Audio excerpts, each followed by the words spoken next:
Good morning, YouTube. Welcome back. So then, yet again, I'm scrolling through my YouTube stuff and it says odometer fraud rises as record number of Americans seek used vehicles, and this was only 9 hours ago. Um,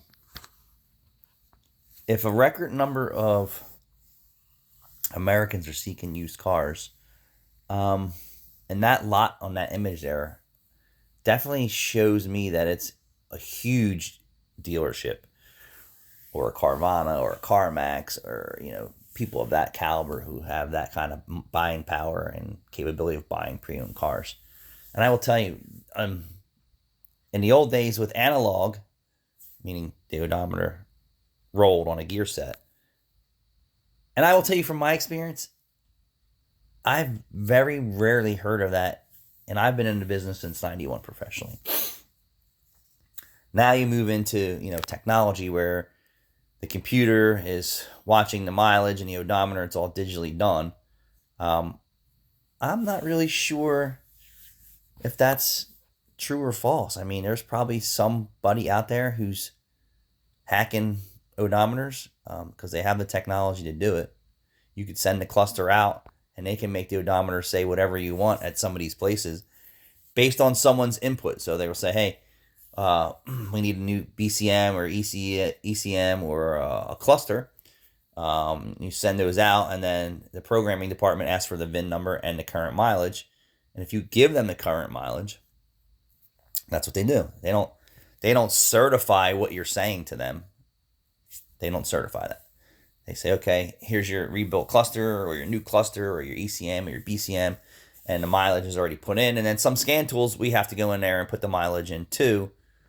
And so it could be human error, but it could also be, someone who is trying to sell a car with 300,000 miles on it that's mint condition, and roll it back to 80,000 miles. But I would say in most states, when you go in for a state inspection or registry or register a vehicle, once that vehicle changes hands, so buy it new, register to you with 0 mileage, the next time that vehicle is registered, they ask for current mileage. And then when you go in for state inspection in certain states, they have to log the mileage, and no one's using paper anymore, I don't think. So it goes into a database for state inspection standards.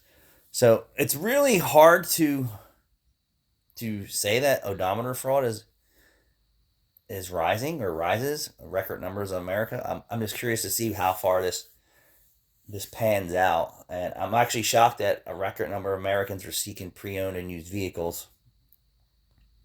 That shocks me too, because I had so many customers in the last 2 years waiting for new cars. So if I have, my business is not super huge, but if I have my customer base seeking new vehicles, just for the sheer novelty, they want a new vehicle. It wasn't that they were tired of fixing their old car; they just this is a want thing. And does it make financial sense for them to do that? I don't know what their budgets are, but I will tell you that taking on a $700 or $800 expense for anybody for a new vehicle is definitely not financially savvy. This is my opinion, unless you make millions and millions of dollars and you need to piss your money away. But to each their own. You're entitled to your wants. But for an average person like myself, does a new car payment or 2 new car payments or 3 new car payments or 4 new car payments make sense? No, that's an expensive ride. So somebody let me know out there what your what your thoughts are on odometer fraud on the rise. Thanks for watching. Please like and subscribe.